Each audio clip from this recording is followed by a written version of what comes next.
ఏలూరు నగరంలోని ladies club లోని విద్యార్థి నాయకుడు విలేకరుల సమావేశం జరిగింది. ఈ సందర్భంగా ఏలూరు పార్లమెంటు స్వతంత్ర అభ్యర్థి కొండపల్లి శ్రీనివాస్ మాట్లాడుతూ కాంగ్రెస్ పార్టీ నుండి ఏలూరు పార్లమెంట్ ఎంపీ టికెట్ ను ఆశించి దగాపడ్డ దళిత విద్యార్థి నాయకుడిగా తన ఆవేదనను ఏలూరు జిల్లాలో ఉన్నటువంటి తన అత్యంత సన్నిహితులతోటి తన బాధను పంచుకునే ఉద్దేశంతో ఈ యొక్క ఆత్మీయ సమావేశాన్ని ఏర్పాటు చేయడం జరిగిందని బహుజన స్టూడెంట్ ఫెడరేషన్ బిఎస్ఎఫ్ రాష్ట్ర వ్యవస్థాపక అధ్యక్షులు కొండపల్లి శ్రీనివాస్ అన్నారు. ఈ సందర్భంగా ఆయన మాట్లాడుతూ కాంగ్రెస్ పార్టీ నుండి ఎంపీ టికెట్ ను చివరి నిమిషం వరకు ఆశించి రాష్ట్ర పిసిసి అధ్యక్షురాలు వైఎస్ షర్మిలారెడ్డి దగ్గర ఘోరమైన రాజకీయ మోసానికి గురైన ఒక దళితుడిగా విద్యార్థి నాయకుడిగా ఏలూరు జిల్లాలో ఉన్న మిత్రులు, శ్రేయోభిలాషులు, అభిమానులు, సన్నిహితుల కోరిక మేరకు స్వతంత్ర అభ్యర్థిగా బరిలోకి దిగుతున్నట్లు కొండపల్లి శ్రీనివాస్ ప్రకటించారు.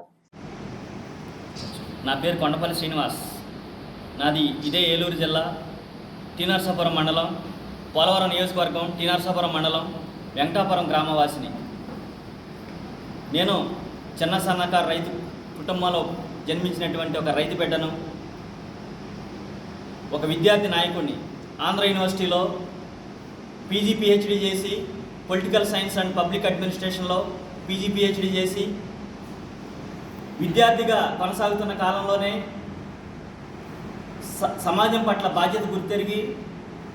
ఒక పక్క విద్యార్థి నాయకుడిగా సమాజ సేవ కోసం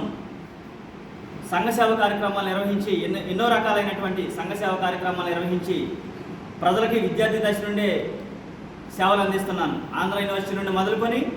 ఏలూరు జిల్లా దాకా నా యొక్క సంఘ సేవ కార్యక్రమాలు, సామాజిక ఉద్యమాలు ఈ సమాజానికి అందించాను. గత 15 సంవత్సరాలుగా విద్యార్థి నాయకుడిగా కొనసాగుతూనే ఏ రాజకీయ పార్టీ జెండా పట్టుకోకుండా, ఏ రాజకీయ పార్టీ గొడి కిందకి వెళ్లకుండా ఒక స్వతంత్ర అభ్యర్థిగా, ఒక విద్యార్థి నాయకుడిగా ఈ యొక్క సమాజానికి, విద్యార్థులకి, ఈ సమాజానికి, ప్రజలకి సేవలు చేస్తూ ఎన్నో ఉద్యమాలు చేసి, ఎన్నో సమస్యలను పరిష్కారం చేసి ఈ సమాజానికి, ప్రజలకు అనేక రకాలైనటువంటి సేవలు అందించి ఇప్పుడు వరకు కొనసాగింది నా యొక్క విద్యార్థి నాయకుడిగా నా యొక్క జీవితకాలం. ఈ మధ్య కాలంలోనే గత ఫిబ్రవరి నెల నుండి మనం ఆలోచిస్తే విద్యార్థి నాయకుడిగా నాకు Eluru parliament Lok Sabha MP ticket కావాలని కాంగ్రెస్ పార్టీ నుండి ఆశించి రాష్ట్ర కాంగ్రెస్ పార్టీ పిసిసి అధ్యక్షురాలు వైఎస్ షర్మిలారెడ్డి గారిని కలిసి నేను అభ్యర్థించడం జరిగింది. నాకు ప్రొఫైల్ కూడా ఆమెకి ఇవ్వడం జరిగింది. ఆమె నా ప్రొఫైల్ని స్టడీ చేసి నన్ను లీడర్గా గుర్తించి, ఒక ఎంపీ స్థాయి అభ్యర్థిగా నన్ను గుర్తించి నా యొక్క ఎంపీ టికెట్ కోసం నా యొక్క పేరుని ఏఐసిసి ఆఫీస్ ఢిల్లీకి ఫైనల్ లిస్టులో నా పేరుని పంపించడం జరిగింది. ఏలూరు జిల్లా నుంచి ఏలూరు పార్లమెంట్ ఎంపీ టికెట్ కోసం ఆ ఇద్దరి పేరులో నేను ఒకటిగా నా పేరుని ఆమె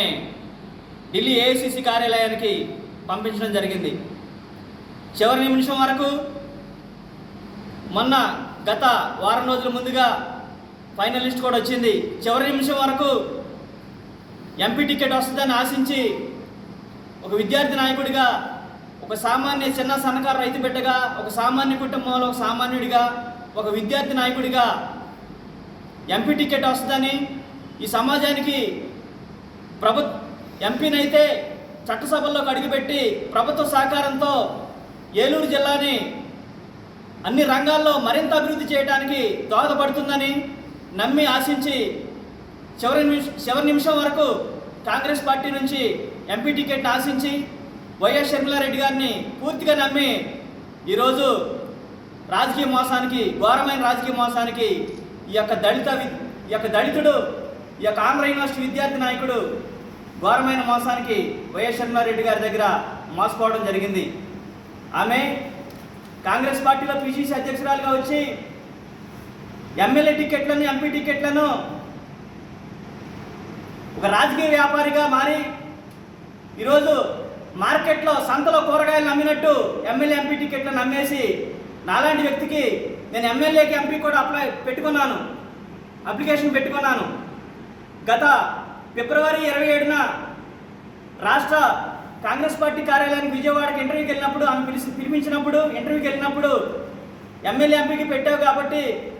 ఖచ్చితంగా ఏదో ఒకటి నీకు సహాయం చేస్తానని ఆమె వాగ్దానం మాట ఇచ్చారు. చింతలపూడి ఎమ్మెల్యే టికెట్ కోసం, ఏలూరు పార్లమెంట్ ఎంపీ టికెట్ కోసం రెండింటికి అప్లై చేశాను. కానీ రెండు టికెట్లు కూడా ఇటు ఎమ్మెల్యే టికెట్ కానీ ఇటు ఎంపీ టికెట్ కానీ నాకు ఇవ్వకుండా ఎంత ఆశ పెట్టి నమ్మించి MLA ticket, Chintalapudi MLA ticket వేరే వ్యక్తికి ఇచ్చి, ఏలూరు ఎంపీ టికెట్ వేరే వాళ్ళకి ఇంకొకరికి ఇచ్చి ఈరోజు నన్ను మోసం చేశారు. ఏలూరు పార్లమెంట్కి ఎంపీ అభ్యర్థిగా పోటీ చేయడానికి ఎంపీ అవ్వాలనే ఆకాంక్ష నా కోసం కాదు, ఏదో రాజకీయ స్వార్థం కోసం కాదు. నేను విద్యార్థి దశ నుంచే ఆంధ్ర యూనివర్సిటీలో విద్యార్థి నాయకుడిగా పీజీ పిహెచ్డీ చదువుతున్న కాలంలోనే ఒక విద్యార్థి నాయకుడిగా నా ఏలూరు జిల్లాను అభివృద్ధి చేయాలని, ఈ సమాజంలో బాధ్యత గల పౌరుడిగా ఏలూరు జిల్లాను అభివృద్ధి చేయాలని, ఏలూరు జిల్లా మెట్ట ప్రాంతమైన ఏలూరు జిల్లా అన్ని రంగాల్లో అభివృద్ధిలో వెనకబడిపోయి ఉందని, అన్ని రంగాలు ఏలూరు జిల్లాను అభివృద్ధి చేయాలని నేను ఎన్నో కళ్ళగనేవాడిని. విద్యార్థి దశలోనే ఆంధ్ర యూనివర్సిటీలో నేను విద్యను అభ్యసిస్తున్న కాలంలోనే ఆ యొక్క కోరికలు, ఆ యొక్క కళలు కన్నటువంటి ఆ నేపథ్యంలోనే ఏలూరు పార్లమెంట్కి ఎంపీ అభ్యర్థిగా పోటీ చేయాలనే ఆకాంక్ష, ముఖ్యంగా ఏలూరు జిల్లాకి పార్లమెంట్ ఎంపీగా పోటీ చేయడానికి, లోక్సభ ఎంపీగా పోటీ చేయడానికి ఇంకొక బలమైనటువంటి కోరిక, బలమైనటువంటి ఒక అంశం, ఈ యొక్క రాష్ట్రానికి